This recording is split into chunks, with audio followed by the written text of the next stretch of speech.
La Trilla, con Juan Quintana. Muy buenos días, gentes del campo y amigos del campo y de sus gentes. Como bien dice nuestro jefe y director del programa, Juan Quintana. Yo no soy Juan Quintana, soy Jaume Segales. Hoy no puede estar con nosotros, pero sí que trataremos los temas más interesantes del mundo del campo. Hablaremos del paro en la agricultura, sobre todo de las consecuencias de la terrible dana sufrida en la Comunidad Valenciana, y no solo ahí, también en Andalucía, donde el Ejido también hablan de 200 millones de euros en pérdidas tan solo para el pedrisco que cayó la semana pasada, también en algunas zonas de Aragón. En cualquier caso, y de Castilla-La Mancha. En cualquier caso, tendremos a dos personas que nos pueden hablar bien sobre el terreno de qué está pasando. Uno es Juanjo Álvarez, el secretario general de la organización ASAJA, de agricultores y ganaderos, que además los agricultores y ganaderos han salido con sus tractores desde el primer día, allí donde no podía llegar todavía ni tan solo el ejército. Ellos han ido ayudando a sacar trastos, a ayudar a lo que fuera, desescombrar y colaborar con lo que hacía falta de la Intendencia. Nos va a atender también Agroseguro. Tienen ahí a 100 profesionales peritando con urgencia para dar las ayudas lo antes posible a los agricultores y ganaderos que han perdido, como decíamos la semana pasada, cabezas de ganado y mucha producción. Y tendremos también, si hay tiempo, nos iremos hasta los responsables del aceite de orujo de oliva, la interprofesional, para explicar cómo es la gira anual por las escuelas de hostelería de España para potenciar este producto que es, la verdad, muy sano y que algunas veces se desconoce sus capacidades. Estará con nosotros Pablo Madruelo en la España medio llena, que nos va a llevar a visitar un pueblo muy cercano a Madrid, Madarcos.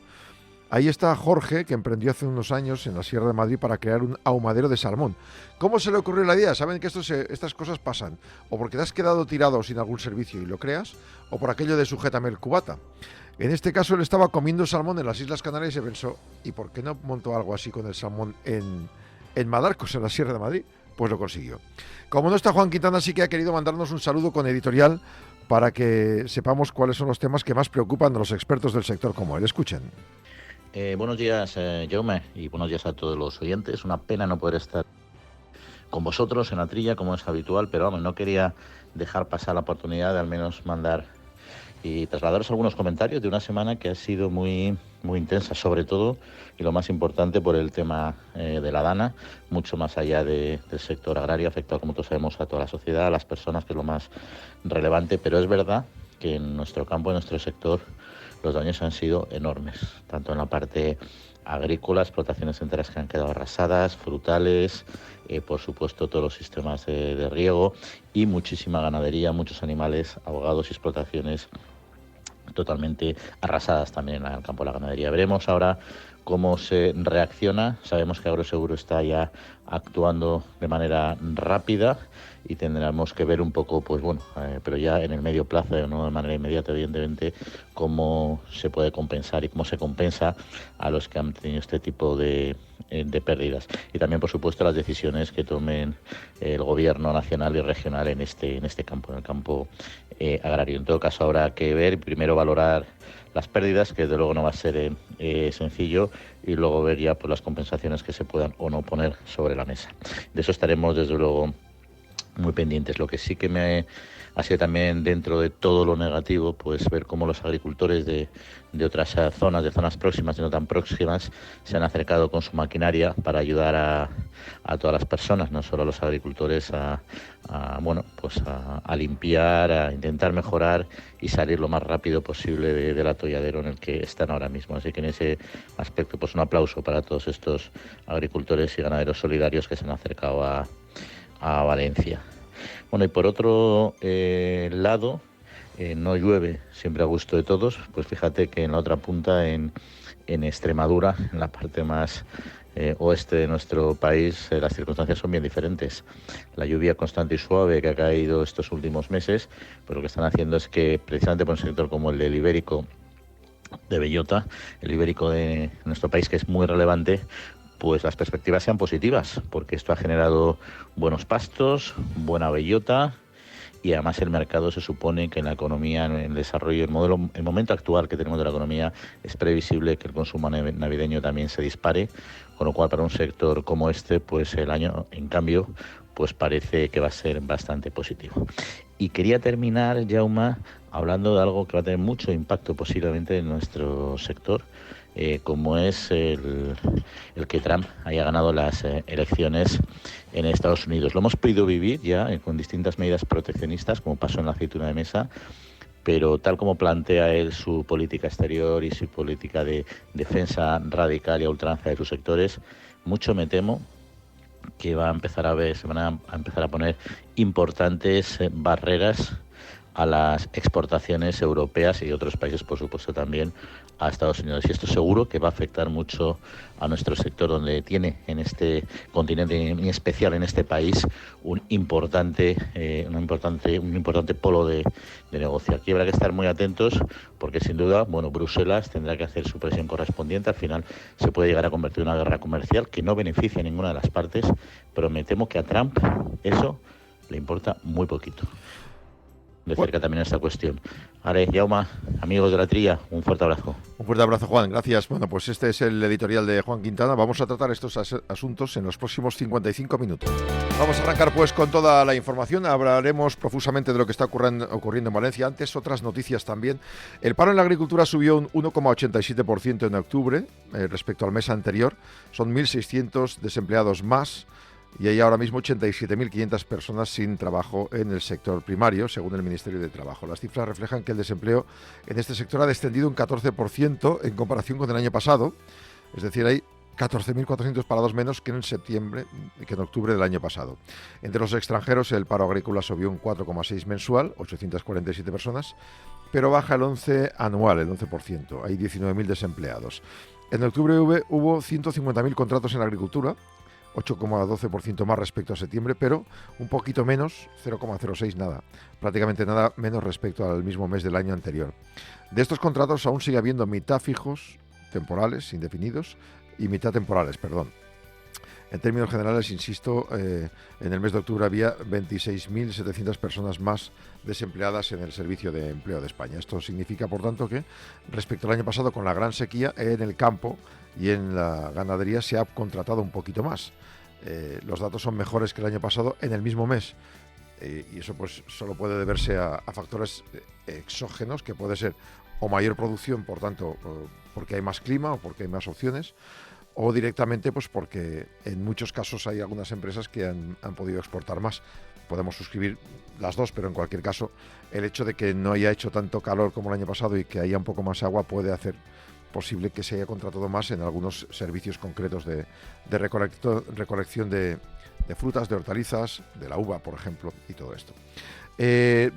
Además de inundaciones y sequías, se ha conmemorado esta semana, el 31 de octubre, el Día Mundial del Arroz. Y en España se vive en medio de fuertes lluvias, en el cultivo arrocero en Andalucía y Extremadura. Esperan cerrar una cosecha más abundante que la del año 2023, marcada por la sequía, y poder recuperar el sitio perdido en los mercados. El agua siempre marca los desafíos y el reto de estas campañas para el arroz, porque precisamente la sequía en Extremadura y Andalucía pues hizo que decidieran sus productores planificar más tarde y, por tanto, en consecuencia, retrasaron la temporada, que ahora frenan las precipitaciones. La superficie de siembra de arroz este año en España ha aumentado un 48% respecto al año pasado, 81.000 hectáreas, y está en la media de las campañas anteriores a las de la sequía que hemos vivido. Los arroceros catalanes, valencianos y aragoneses han tenido agua antes de planificar y han obtenido mejores rendimientos que el año pasado. Por el contrario, como les cuento, en el sur y a inicios de campaña no había lluvias, por ello los productores pues no planearon sembrar, no reservaron semillas, hasta que supieron por fuentes como las confederaciones hidrográficas que sí que habría riego, con lo cual han retrasado la temporada. Eso significa que tendremos arroz, pero más tarde. En arroceros de Sevilla dicen que se ha sembrado el 68% de la superficie. A principio de semana, 200.000 toneladas anuales para cubrir estos costes de producción. Somos un país exportador de arroz, el segundo productor de la Unión Europea tras Italia. En cuanto al mercado de precios, calculan los expertos que entre el europeo y el asiático hay grandes productores. Para el autoconsumo se come allí arroz 3 veces al día y cambia mucho el precio. Hay fuertes potencias como India, pero también Camboya, que están exportando menos, pero también. La introducción de producción en Europa ha pasado de 4 millones de toneladas en el año 2020 a la mitad, 1,9 en el año 22 por causa de la sequía. Por tanto, recuperar esas toneladas de más es lo necesario. Y reivindican los arroceros en la Unión Europea que haya iguales reglas de juego en las exigencias de producción interior y de países terceros y cláusulas espejo. Un apunte. El arroz español, según los expertos consultados, tiene futuro. La necesidad creciente de soberanía alimentaria. En el año 23 se vio que en el año 2020 la pandemia pues hizo que los asiáticos cerraran las exportaciones. Por tanto, hace falta medidas como la disponibilidad de fitosanitarios para este cultivo, que fue pionero en producción integrada, que hizo los deberes ambientales hace ya más de 20 años. Hay que decir también, en cuanto al arroz, un apunte final, la dependencia de las importaciones, que este año podría venir a menor precio, lo que puede perjudicar a los productores españoles, pero hay incógnitas también sobre el comercio, especialmente por la geopolítica y por el canal de Suez. El arroz, por tanto, Día Internacional del Arroz. Tenemos producción, exportamos, pero aún así podemos seguir creciendo respecto a los momentos más bajos que hemos tenido en los últimos años.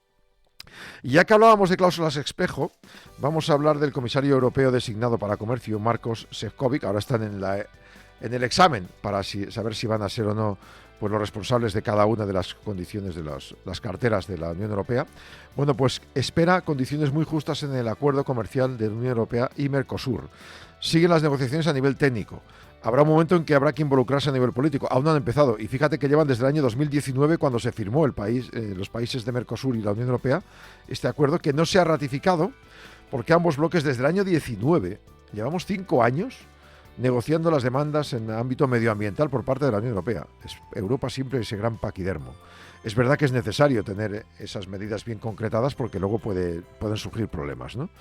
Hay mensualmente negociaciones a nivel técnico entre Mercosur y la Unión Europea y a final de año se va a abordar al máximo nivel político en una cumbre del G20 en Brasil 18-19 de noviembre y la del Mercosur que va a ser en diciembre. Šefčovič dice que la Comisión Europea será supervigilante a la hora de garantizar las negociaciones y que puedan concluir con un acuerdo que no vaya en interés de los europeos, y en este sentido menciona específicamente los agricultores, que en los últimos meses se han manifestado por estos problemas que tenían a la hora de calcular las políticas climáticas de la Unión Europea y los productos que nos entraban. Y también está el acuerdo con México. Dice que hay que finalizar algunos aspectos energéticos en el caso de México. Se está negociando con otros terceros países de América Latina y del Caribe, de la región de Índico-Pacífico y África.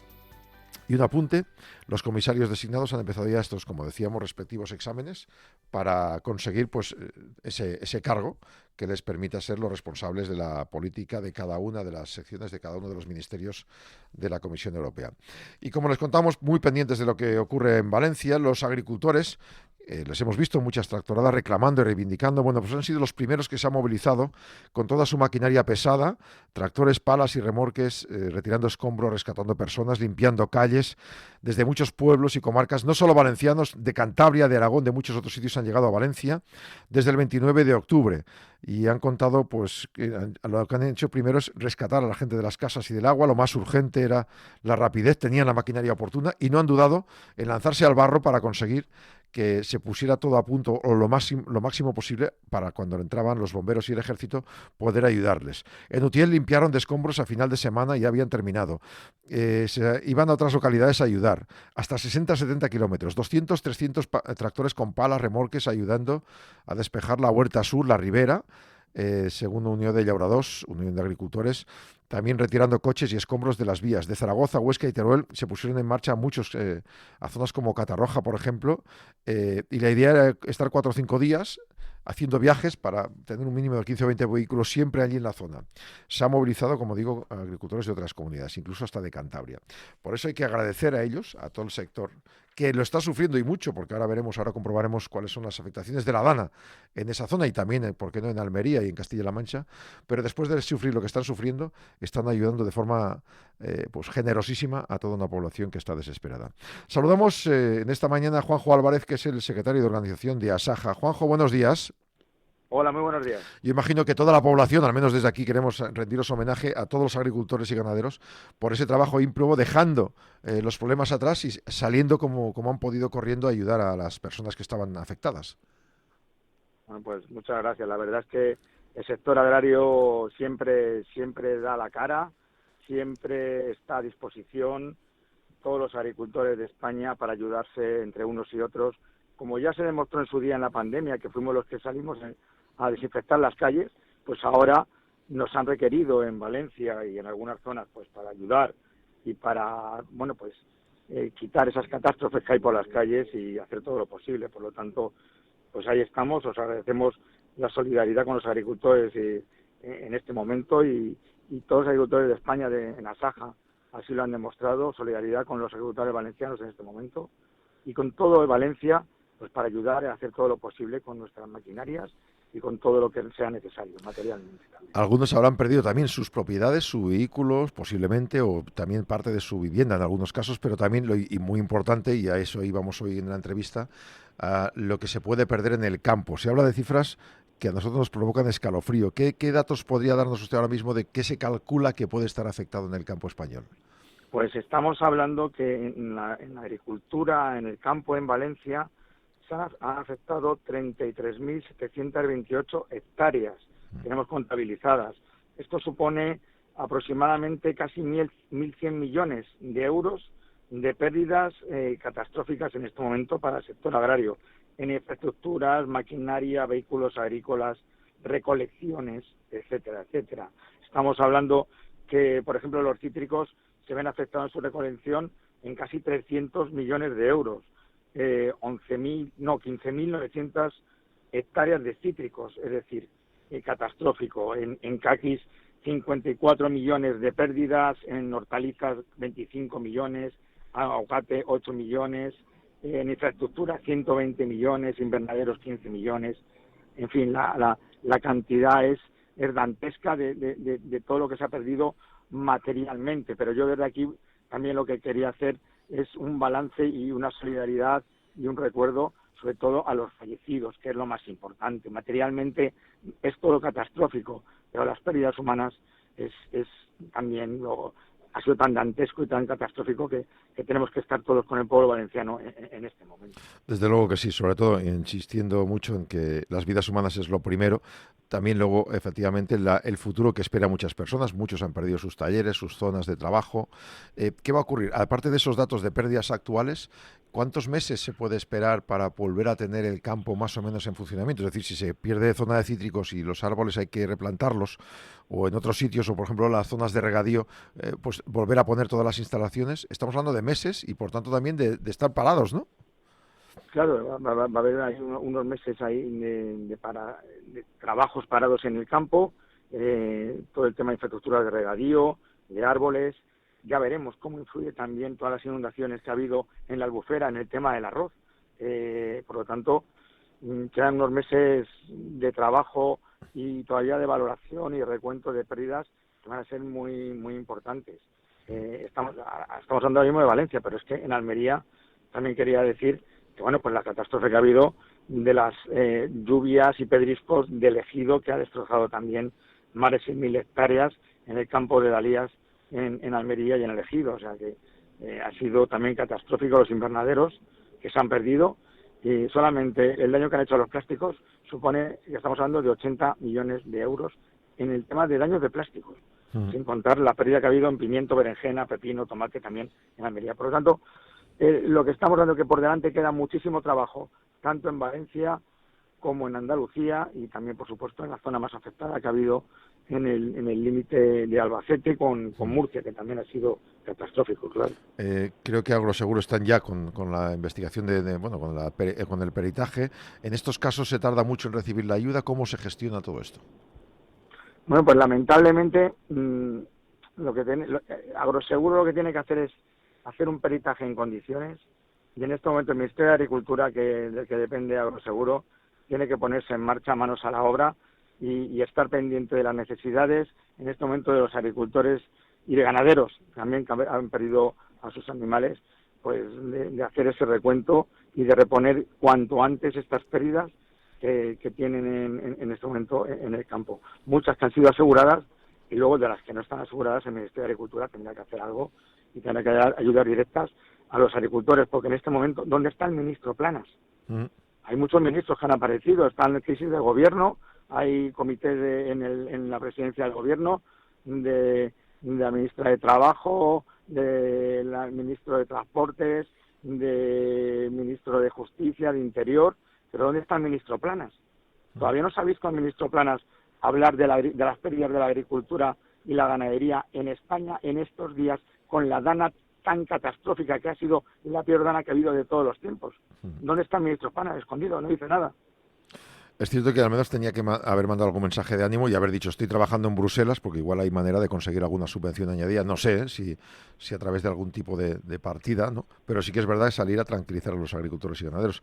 Lo que tiene que hacer, lo que tiene que hacer mi semana es presupuestar las pérdidas que está teniendo el campo español, Sí. que ya las teníamos arrastrando, y esta ha sido más catastrófica para todos estos sectores y para la agricultura valenciana, la agricultura de Andalucía, en Almería, en Málaga, etcétera. Que se ponga ya manos a la obra y que dé la cara en estos días. Eso desde luego, sí. Y luego, en cuanto a los pagos, bueno, ya no tanto la cantidad de dinero, sino en cómo invertirlo. Esto a nivel de burocracia se está agilizando.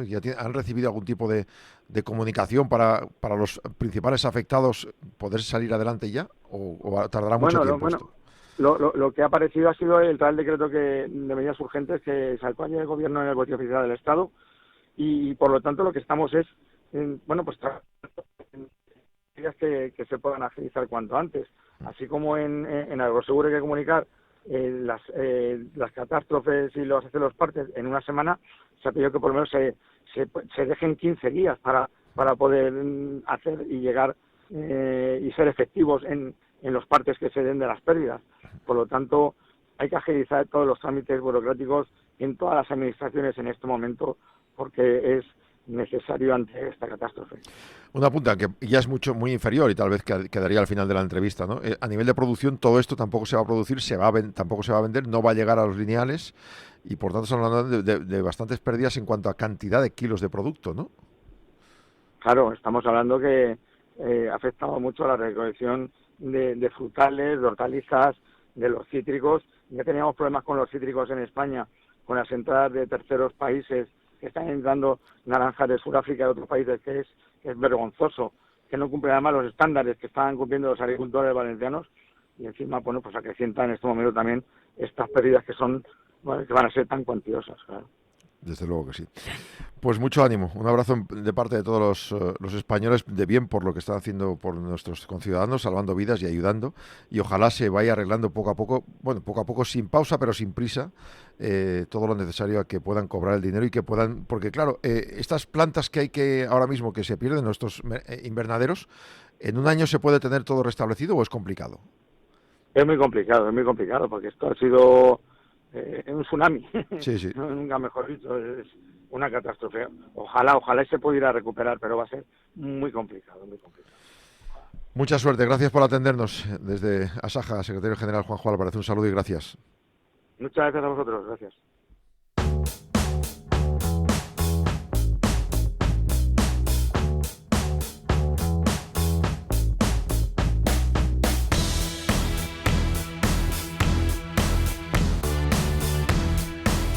Clarificadoras las palabras. La verdad es que igual no habíamos caído, pero ciertamente hemos visto al ministro de Transportes que, por otra parte, era un hombre que acostumbraba a polemizar mucho, a tener palabras muy gruesas con todo el mundo y a incluso bloquear en redes sociales a quien le criticaba. Se ha puesto el mono de trabajo y está tuiteando constantemente con las mejoras. Es verdad que en este caso tiras de presupuesto, llamas a todas las empresas, en 24 horas se te ponen allí, a 3 turnos, pero están arreglando las infraestructuras. Luego ha habido la polémica con el ejército, con la ministra de Defensa y con si tenía que haber ido más gente de la UME al principio o no, o si había que hacer un papel o había que haber declarado tal nivel de emergencia, el 2 o el 3, para que fuera el ejército, pero ha llegado tarde, mucho más tarde que los agricultores, por ejemplo, ¿no? Así que, pero dentro de esto sí que es verdad que se echa de menos al ministro Planas, al menos dando unas palabras de ánimo y prometiendo al menos que iba a derivar X dinero o que iba a buscar alguna manera para solucionar estos problemas, ¿no? Hay que decir que, por ejemplo, las limitaciones de las carreteras han impedido el uso de grandes camiones. La ayuda se ha ido distribuyendo con vehículos de transporte a domicilio. En el Centro de Coordinación de Emergencias se ha gestionado pues con agua, con helicópteros de la UME también, grupos electrógenos llevados a muchos sitios, a muchos de estos municipios, Algemesí, Alcira, Catarroja, Alfafar, Massanassa, Alcudia, Utiel, Gestalgar, Villar del Arzobispo, me dejo uno, Villamarchán. Bueno, pues se les ha ido enviando agua como se ha podido, ¿no? Y mientras tanto, Mercavalencia, los supermercados de la Comunidad Valenciana han reiterado que el llamamiento al consumo responsable y agradeciendo el respeto de las personas en la zona cero. Mercavalencia ha sido un centro de operaciones solidarias, un punto de recepción de suministros esenciales para poblaciones afectadas por la dana, y han reunido más de 150 toneladas que ya se han distribuido casi todas.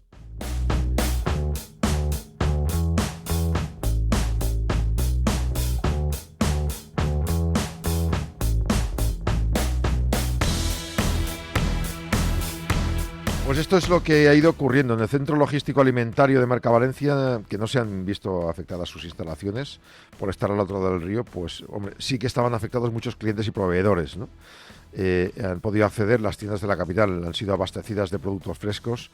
Desde este pasado sábado, esta última semana, trabajadores de la empresa, familiares, voluntarios, incluso la Junta Central Fallera, asociaciones Correcaminos, muchas otras, moteros también se han acercado, con los concejales del Ayuntamiento de Valencia, apoyando el espíritu de colaboración de muchas personas que han hecho posible recolectar el material y distribuirlo. Se ha intentado distribuir, insisto, en camiones, pero luego se ha llevado en vehículos particulares porque no se llegaba a la zona. Ahora sí que parece que estas últimas jornadas la llegada de los vehículos más pesados y más potentes del ejército han permitido abrir más zonas de caminos, ¿no? Entre los materiales recogidos, pues alimentos no perecederos, agua potable sobre todo, productos de higiene personal, artículos de limpieza, productos para bebés, todos esenciales para quienes estaban en sitios donde no podían llegar a ningún otro sitio ni a comprar ni a abastecerse, ¿no? Y como contábamos ahora con el secretario general de Asaja, Juanjo Álvarez, las pérdidas son tremendas. Ellos contabilizan 33.700 hectáreas afectadas en esa zona, más otras 6.000 en el ejido, con el pedrisco, esa granizada, esas piedras enormes que destrozaron, dicen, calculando unos 80 millones de euros solo en plástico de los invernaderos.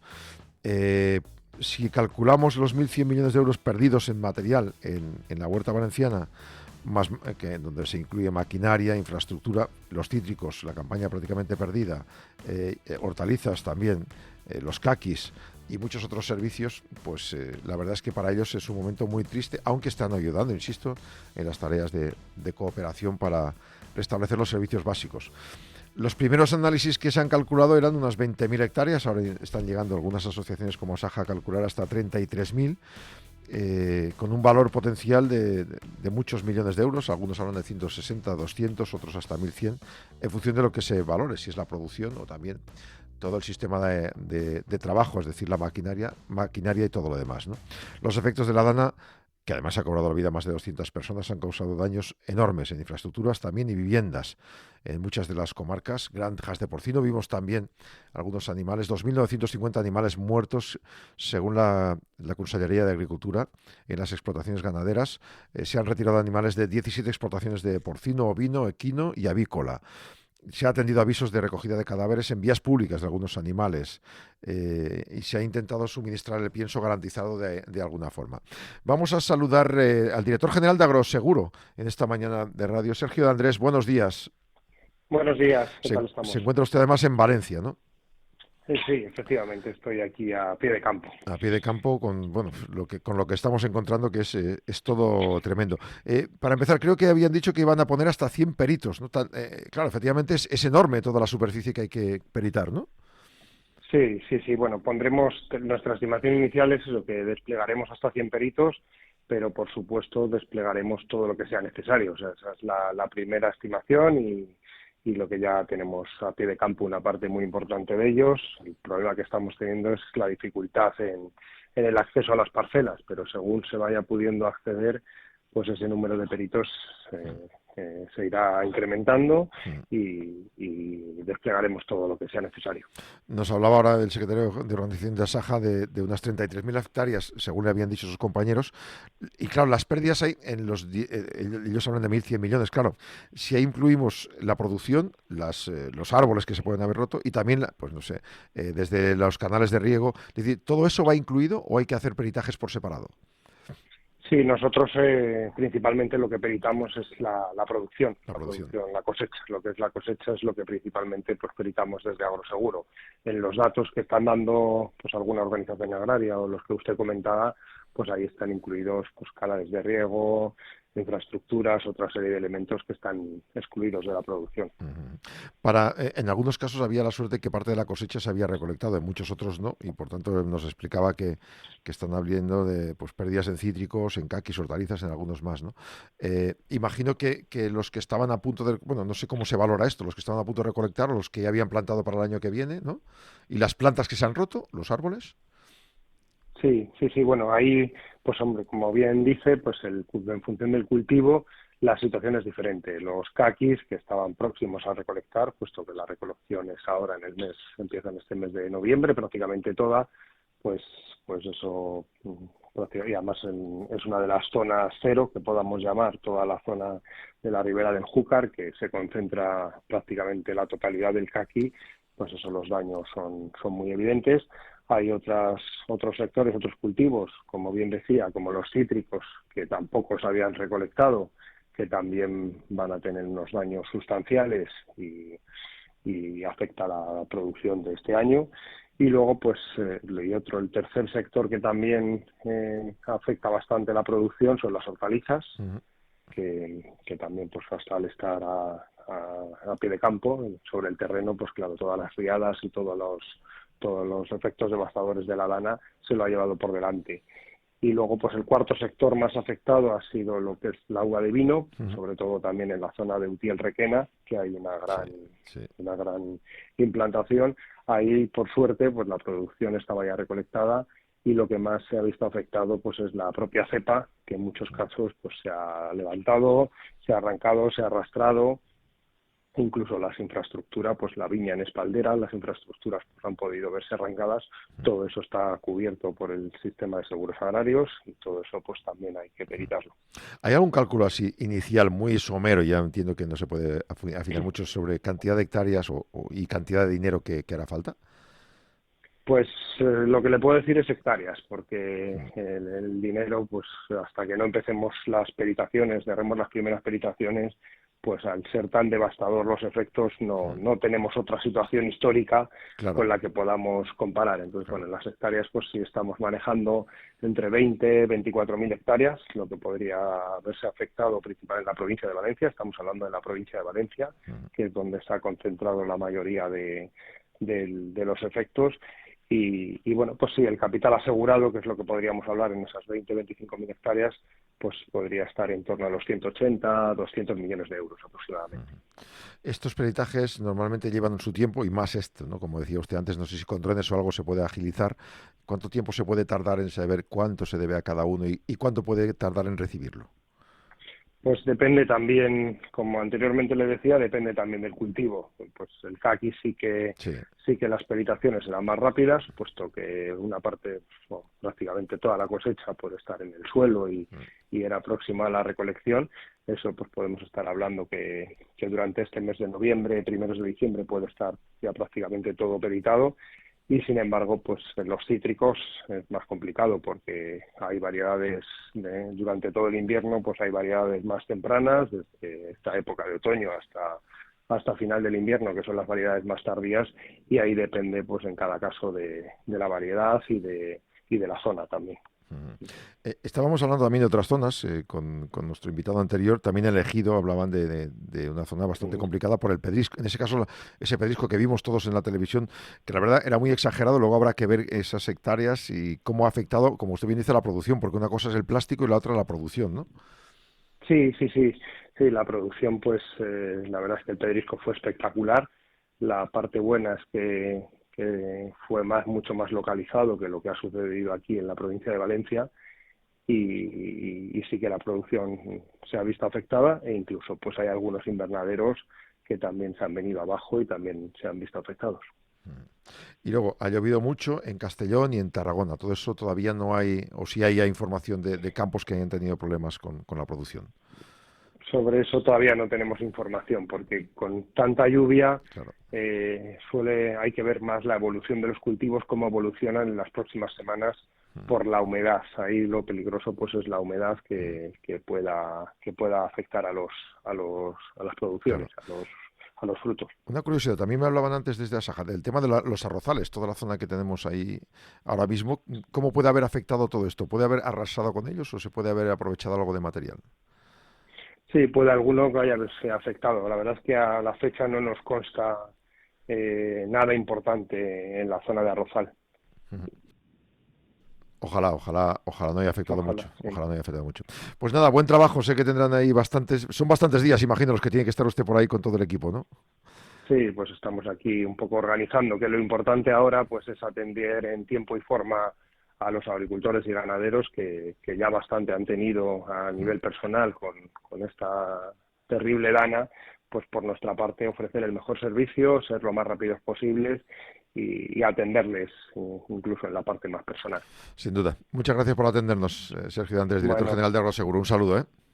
muchas gracias, buenos días. Desde Valencia, a pie del cañón, con decenas de peritos buscando cada uno de los rincones donde hace falta ahora mismo peritar y saber cuáles son las pérdidas, que efectivamente son muchas. Claro, ahí está el matiz, ¿no? Asaja nos hablaba de la cantidad de pérdidas que ellos tienen relacionadas con muchos otros aspectos de la explotación.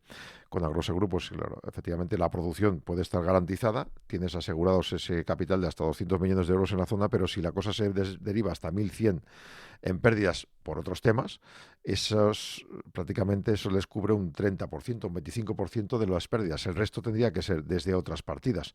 Imaginamos que en el Boletín Oficial del Estado, como decía Juanjo Álvarez de Asaja, aparece alguna de estas ayudas, y si no, pues como bien dice el ministro Planas, tendría que salir y tendría que explicar cómo hacerlo para ayudar a estas personas que están ayudando a la población, que están salvando vidas y que merecen una atención para, pues eso, los invernaderos, por ejemplo. Hablaba el otro día con un responsable de un invernadero. El plástico, 50.000 euros. Claro, si te dan 10.000, 20.000 por la producción interior, muy bien, que se ha estropeado, pero tienes que poner tú 50.000 para el invernadero, alguien tendrá que ayudarte si es que quieren que tengas producto en la próxima campaña. Seguimos con más contenidos aquí en La Trilla en este fin de semana.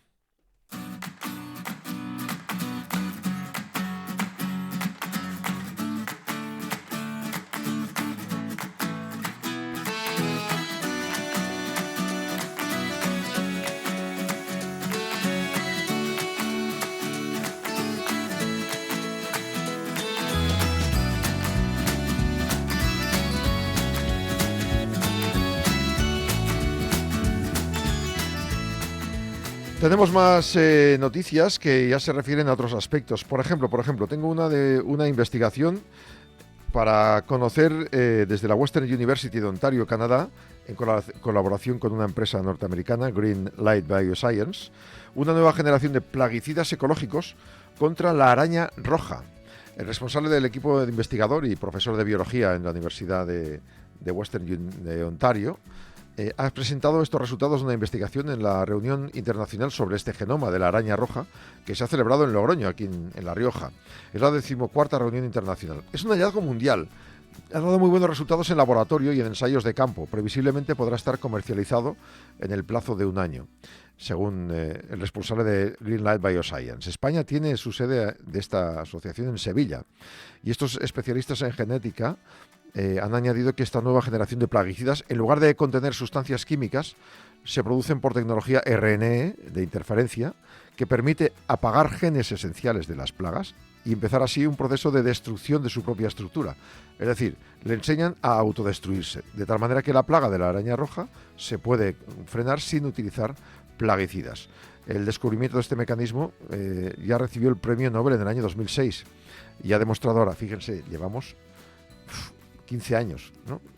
Sino 18 años desde que recibió el premio Nobel, y ahora se están demostrando los resultados contra la plaga de la araña roja, que es agrícola de alto riesgo por su capacidad de alimentarse de gran variedad de plantas y es muy resistente a los plaguicidas.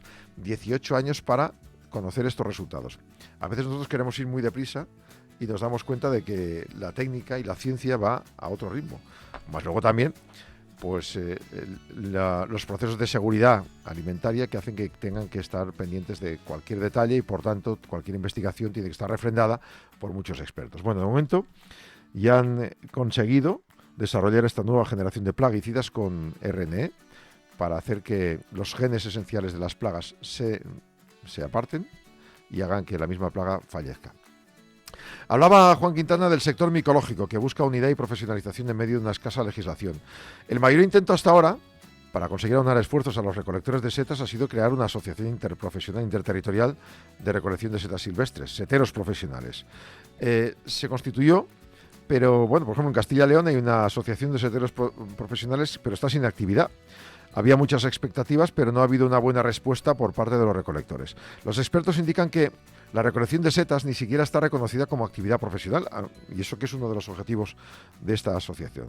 Apuestan por profesionalizar, que cada vez haya más personas que se dediquen, como ahora, a la comercialización de esos productos, pero que haya una fiscalidad acorde a esta actividad, que se tenga en cuenta al recolector en la gestión y acotamiento de los terrenos. Algunas regiones, como Castilla y León, expiden certificados y permisos. Yo en mi pueblo, en Burgos, lo hacen. Pero claro, efectivamente, solo puedes coger una cestita para tu consumo. Si quieres a nivel profesional, te dan un permiso y pagas tu IRPF. ¿Pero qué hacen? Pues que hay miles de personas, decenas de miles de personas que van con su cestita y luego muchos es para autoconsumo y otros lo venden. Ahí es donde hay que incidir en la seguridad, en la sanidad, y también hay que incidir en la profesionalización de los que gestionan todo el tema de la micología. Actualmente forman parte de la Federación de Micología y de Setas y Trufas de empresarios 40 asociados. Hay una empresa que los encabeza, factura 45 millones de euros al año, tiene muy poca ayuda y ayudan a ellos a los asociados dando información, facilitando el proceso de la exportación, por ejemplo, ¿no? Porque estamos explicando que hay profesionales que tienen solo una normativa nacional que prohíbe recolectar para uso lucrativo en los montes que no son de propiedad, es decir, que puedes alquilar un monte o puede ser de tu propiedad, lo coges y ya estaría. Esta empresa de la que les hablamos, la Aumón, que es una de las más potentes, es insignia del sector, emplea más de 60 personas, trabaja todo el año, compra productos de otros países cuando en España se está recolectando poco y lo exporta. Y es que el micoturismo también está en auge y esto genera negocio en muchas zonas. Con la llegada del otoño, pues es una de las dos grandes temporadas del micoturismo y hay muchos lugares de España, sobre todo por ejemplo Soria, Castilla y León, en mi tierra. 30% de la actividad micoturista de la comunidad se genera ahí. Desde enero han expedido 25.000 licencias.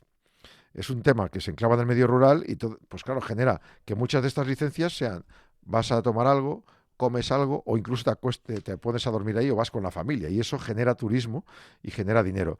Hay que saber que se está cogiendo el tacto y el aroma son importantes en una seta y que hay que tener información de la misma, es decir, que no se puede recolectar sin fijarse en las características de esa seta y la capacidad que tenga de ser buena o mala y si tú no la conoces pues mejor no cogerla, ¿no? Para eso están los profesionales que piden una vez más que se dote de medios para que la asociación de recolectores de setas, de micólogos, pues tenga un futuro halagüeño. Un futuro halagüeño que pasaría por garantizar la seguridad, la sanidad, la seguridad sanitaria, garantizar el respeto al monte cuando se recolecta y, ¿por qué no?, también pagar los impuestos y generando empleo in situ en esas zonas. Seguimos con más contenidos, les vamos a hablar de agua. La Trilla, con Juan Quintana, Capital Radio. Tenemos que hablar del agua también, Sí. hablando de transparencia también, que lo que te ofrecen los bares y los restaurantes, ¿sabemos lo que es realmente cuando hablamos de agua? El agua. El 90% de los consumidores demanda que se les informe del tipo de agua que se va a servir en un restaurante y cuánto va a pagar por ella, según la encuesta nacional hecha por Metroscopia para el Instituto de Investigación Agua y Salud, que analiza la percepción y preferencias de los consumidores. Muchas veces se genera confusión sobre qué tipo de agua te están ofreciendo en el bar o en el restaurante y si vas a pagar por ella. Y es necesario que se informe y que cada uno decida. Esto lo señala el doctor Luis Gutiérrez Serantes, doctor en Medicina y Cirugía por la Complutense, miembro del Comité Científico del Instituto de Investigación Agua y Salud. Los restaurantes pueden ofrecer al cliente agua mineral natural, agua de grifo en jarra o vaso y agua filtrada en el propio establecimiento, que va en botella de vidrio, a veces con el nombre del restaurante. Bueno, pues hay que especificar qué tipo de agua y si te van a cobrar por ella. 1 de cada 6 consumidores es consciente de que le están sirviendo agua de grifo filtrada y se la están cobrando. 8 de cada 10 declaran que no están dispuestos a pagar por esa agua del grifo filtrada y por tanto les gustaría tener esa información. Sobre las aguas minerales, que cuando te dan la botella crees que es esa, la mineral natural tiene características únicas. Son distintas de las aguas, tanto de grifo como filtradas. Vienen de acuíferos subterráneos, son puras desde el origen, se protegen de la contaminación, bacteriológicamente sanas, no requieren ningún tratamiento químico para el consumo a diferencia de las otras, se envasan a pie de manantial con todas las garantías y la composición en mineral y propiedades saludables permanecen constantes. Hace más de 300 análisis diarios de estos tipos de agua. Por eso que cuando coges un agua tienes que saber si es de una o de otra. Mineral no es lo mismo que el agua del grifo filtrada y por tanto si te van a cobrar por ella. Si estás de acuerdo lo pagas.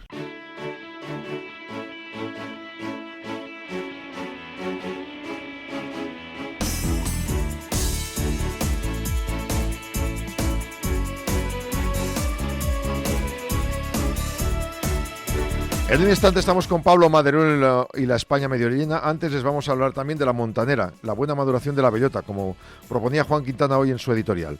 La benévola meteorología con la que ha arrancado este otoño ha favorecido las perspectivas de la montanera, crecimiento óptimo de la hierba, buena maduración de la bellota, y esto ofrece a esta campaña la capacidad para obtener productos de calidad derivados del cerdo ibérico, que tanto nos gusta, ¿no? La interprofesional del cerdo ibérico, Asici, muestra su satisfacción porque las últimas lluvias, las temperaturas frescas otoñales, están permitiendo que crezca la hierba tan necesaria en la dehesa y que haya una correcta maduración del fruto. Explica que estas condiciones generan un moderado optimismo en el sector. Se espera que esta campaña sea productiva. En cuanto a la montanera, que las perspectivas vengan acompañadas de una favorable campaña de consumo de productos ibéricos de Navidad y que algunos índices económicos apuntan en esta dirección. Bueno, Los Pedroches, por ejemplo, que es denominación de origen protegida, explica que hay más bellota que el año pasado, ha engordado gracias a las lluvias otoñales, o sea que en este aspecto la bellota será de mayor calidad que la del año pasado. La hierba está creciendo, la entrada de los primeros cerdos en la montanera es inminente y se está adelantando un poco a los años anteriores, lo cual también es positivo. El número de animales 100% ibéricos de bellota de esta denominación esperan certificar esta campaña las 20.000 cabezas en línea, o en todo caso ligeramente inferior a las de la montanera pasada. La dehesa de Extremadura, la otra denominación de origen, la ADOP, ha dicho que en su zona de influencia la montanera está en la media de la última década y por tanto se puede calificar de buena si la climatología otoñal sigue portándose como hasta ahora. El alcornoque tiene bastante bellota.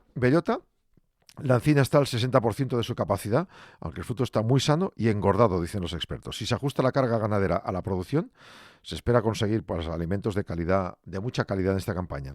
Este marco va a certificar al menos 12.000 cerdos, como mínimo, cifra que alcanzaron el año pasado, y es que hay menos cerdos para montanera porque el alto precio que se están registrando de los de cebo y de los de campo y cebo. La denominación de guijuelo ha transmitido que la montanera es buena en general, aunque con cierta variabilidad dependiendo de las zonas. Hay bastante cantidad de bellota, aunque no tanta como el año pasado, pero en algunas zonas es de mayor calidad. En cuanto a la hierba, de buena calidad debido a las lluvias de este año. Es decir, que las 3-4 denominaciones de origen más importantes de cerdos ibéricos están satisfechas. Se puede como mínimo igualar la producción de la temporada pasada o incluso conseguir un poquito más que en la pasada campaña del año 2023. Vamos ahora sí a saludar a Pablo Maderuelo. En la España medio llena nos entrevista hoy a Jorge. Es una curiosidad. Estaba en las Islas Canarias un día comiendo salmón y dijo, oye, ¿y esto por qué no lo puedo hacer yo cerca de mi casa, en Madarcos, en Madrid? Pues se fue a la Sierra de Madrid, en Madarcos, y ha creado un ahumadero de salmón. Buenos días, Pablo Maderuelo. ¿Qué tal, Jaume? ¿Qué tal, Juan? Muy buenos días. Como siempre, aquí en la España medio llena, llegamos cargados de historias que nos trasladan al medio rural para conocer proyectos que de alguna manera nos inspiran y nos permiten pues, dar ideas a otros puntos de nuestro país a la hora pues, de dar respuesta a los retos de los pueblos de nuestro país. Hoy estamos en la Comunidad de Madrid, al norte, en la Sierra madrileña, en Madarcos, y está conmigo Eva, que es la alcaldesa de Madarcos. Eva, ¿qué tal? Muy buenos días. Buenos días, buenos días. Eva, queremos hablar de un proyecto que se llama Cuídame, un proyecto para dar respuesta a uno de los retos que tienen los pueblos de nuestro país, que es la soledad y que son las personas mayores. Sí, un proyecto que ya llevamos caminando juntos 4 años y cada vez estoy más orgullosa de haberlo iniciado aquí en Madarcos, porque ahora mismo estamos dando respuesta a situaciones un poco complicadas, pero creo que como sociedad se lo debemos a nuestros mayores. ¿Cuáles son las claves de ese proyecto? ¿En qué consiste? Pues el objetivo general es cambiar la mirada del cuidado hacia los mayores, intentándoles mantener en casa todo el tiempo que sea posible, trayéndoles los servicios y haciéndoles un cuidado. Para mí es la clave de éxito de prevención y un cuidado integral, tanto en lo físico como en lo emocional. ¿Les traéis servicios? ¿Qué servicios, por ejemplo? Pues mira, tenemos un acompañamiento, el ayuntamiento hace 4 o 5 años, ya 4 años, así en efectivo. Como alcaldesa dije, aquí tenemos unas infraestructuras, unos edificios espectaculares, pero nos falta poner la atención en la persona, ¿no? Todo giró alrededor de la persona. Pusimos a los mayores un proyecto basado en una economía de cuidados que genera puestos de trabajo, que al final, si queremos revitalizar o queremos asentar, es importante partir de qué es lo que tenemos y de ahí crear.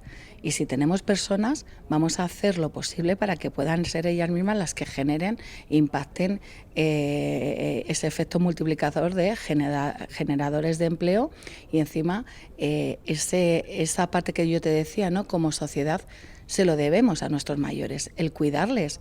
Muchos de ellos, Pablo, han nacido en sus casas que han tenido a sus hijos aquí. No vale ahora que por nuestro ritmo de vida, por tal, les arranquemos de sus casas donde han nacido, donde han visto crecer y los llevemos a cualquier parte del rincón de la Comunidad de Madrid, porque nosotros los hijos estamos pues buscando una vida mejor en las grandes ciudades.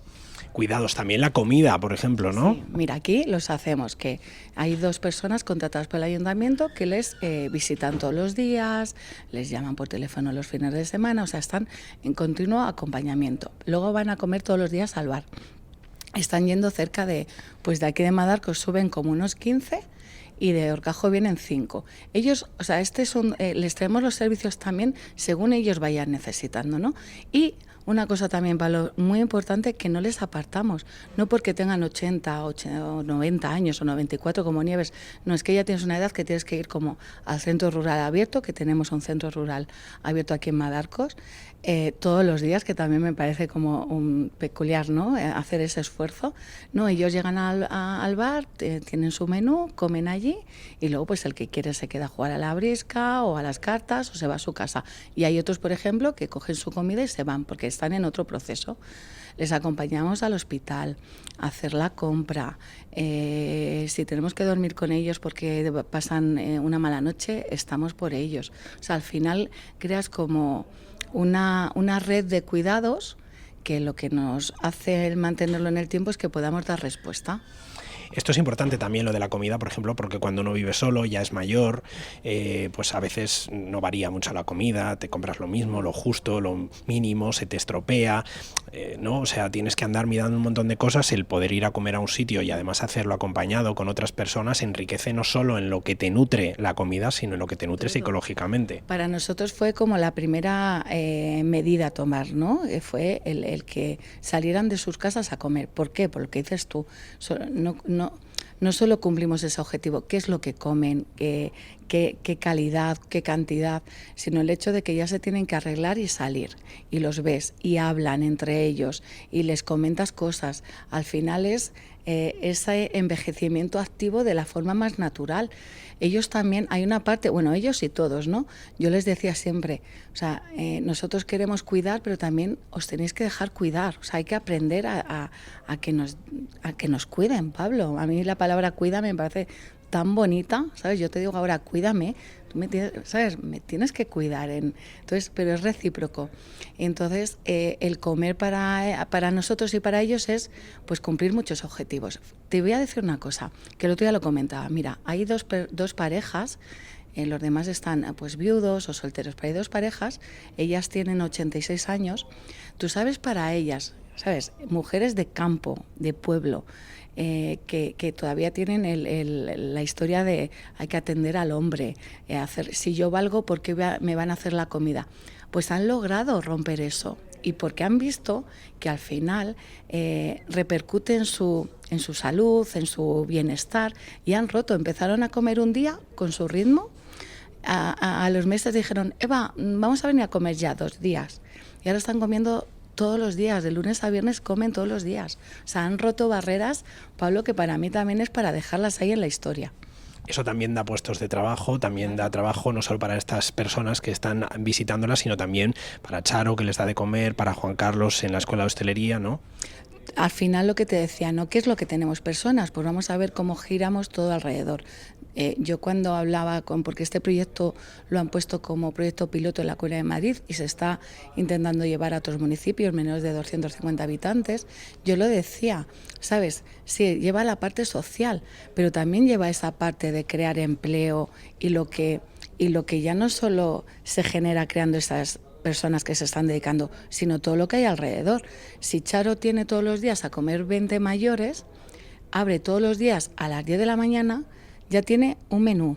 Ya sabe la gente de la zona que está el bar de La Fragua abierto. O sea, se genera una actividad que lo que hace que se puede mantener. La escuela de hostelería, pues lo mismo. Cuando Charo no está, nos venimos a comer aquí o hace la comida. Juan Carlos ahora en la escuela, con este modelo, lo que está haciendo es llevando la comida a otros municipios que no tienen bar. O sea, fíjate cómo esa red que te digo que sale en un principio de aquí de Madarcos, cómo se va tejiendo y llega al territorio. Madarcos, 69 habitantes, Sierra Norte de Madrid, porque en Madrid, Eva, y con esto terminamos, también hay pueblos de menos de 100 habitantes, 8 concretamente, y hay que ponerlos también en valor, ¿no? Sí, yo siempre lo digo, ¿no? Somos zonas rurales en el siglo XXI, pero nuestro valor es no perder la esencia de pueblo. Y estos proyectos aquí son los que tenemos que luchar por ellos. Gracias, Eva. Muchas gracias a vosotros. Juan, Jaume, en 7 días pues seguimos compartiendo historias del medio rural aquí en La Trilla. Hasta la semana que viene. Gracias, Pablo Madruelo. Son curiosas estos encuentros de Pablo Madruelo, son curiosos, la verdad. Gente que, bueno, pues dice, ¿y por qué no? ¿Qué va a salir mal? Bueno, y al final salen bien. Luego es verdad que hay proyectos que cuesta más de sacar adelante y es verdad que en la España medio llena pues hay gente que sufre mucho para sacar esos proyectos y para conseguir que se afiancen, ¿no? Pero de esa manera estás fijando territorio y estás consiguiendo una riqueza local. Hablando de productos de temporada, que hemos hablado antes de las pérdidas por la dana, los españoles se decantan por la sandía y el melón en junio, las fresas en febrero y los limanos en octubre, que es justo ahora cuando han caído por el problema de la dana. El kiwi, aguacate y mango han considerado, ya no son exóticos y son habituales en el menú semanal de los consumidores. Lo han explicado en el Mercado Central de Frutas de Mercamadrid los responsables de empresas de este sector. Hay una entrega de la serie que es Que no te cuenten cuentos, es una campaña con la Asociación de Empresarios Mayoristas del Mercado de Frutas de Madrid. Y explican, entre otras cosas, eso, que las exóticas pasan a ser habituales. Hasta hace unos años hacían gala de este adjetivo con una presencia minoritaria en supermercados, en las casas. Esto ha cambiado. Estos productos son parte ya de la cesta habitual de la compra. La pitaya, el caqui o el mango se encuentran con mucha facilidad en las fruterías y se avala desde el Ministerio con los datos, ¿no?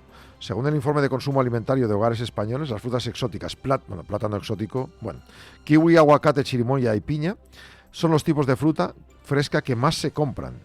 En total estos artículos son la cuarta parte de todo el mercado, 23,9%, y los que generan 1 de cada 4 euros de los que se factura en la categoría de frutas. El 26,5% de lo que se factura en frutas viene de plátano, kiwi, aguacate, chirimoya y piña. La tendencia general muestra un descenso del consumo de frutas y hortalizas. A nadie se le escapa que los precios de los últimos 2 años han hecho que la fruta y hortaliza fresca haya costado, pero es una inercia que registra incrementos en volumen y en valor. Un alza del 8,8% en volumen, 4,3% en valor, en precio. Después de haber crecido a nivel comercial, las exóticas han experimentado un aumento de la superficie de cultivo en España, sobre todo, y claro, de esa manera pues se puede hacer una realidad con precios más asequibles. Una mejora de las propias variedades, un mejor sabor también. En el caso del aguacate se ha popularizado el consumo acompañado de la etiqueta de superalimento y este adjetivo hace que muchos consumidores lo quieran precisamente por este motivo. Es una fruta con propiedades diferentes. Pero luego está la fruta siempre de temporada y según esta campaña, que no te cuenten cuentos, pues las preferencias de los españoles varían dependiendo del momento del año por consumo estacional, ¿no? En verano apetece más un melón o una sandía, algo fresco. Y el consumidor español opta por frutas y hortalizas frescas y de proximidad. Eso hace que paguemos un precio más razonable, pero sobre todo que la fruta que tomemos esté en el estado óptimo de calidad y maduración, las propiedades organolépticas necesarias. Comerlas a destiempo hace pues que tengan que traer de otras latitudes o simplemente que son frutas que no están en ese momento preparadas para el consumo y hay que, pues no saben igual. Bueno, pues con esto lo vamos a dejar con esta noticia de las frutas. No sé cuáles toman ustedes, pero yo ahora me voy a tomar un par de frutitas y supongo que nuestro amigo Juan Quintana, director de La Trilla, va a hacer lo propio allí donde se encuentre en estos momentos. Con un nuevo abrazo desde todo el programa y de todo el equipo, con Jorge Zumueta al frente de la técnica de La Trilla, a los amigos de la Comunidad Valenciana y todos los afectados por la dana. Seguiremos tomando el pulso y explicando en las próximas semanas todo lo que ocurra, todas las noticias que puedan generarse. Ojalá sean positivas, de ir saliendo adelante después de esta tragedia enorme que se está viviendo. Gracias por escucharnos, feliz día y hasta la próxima.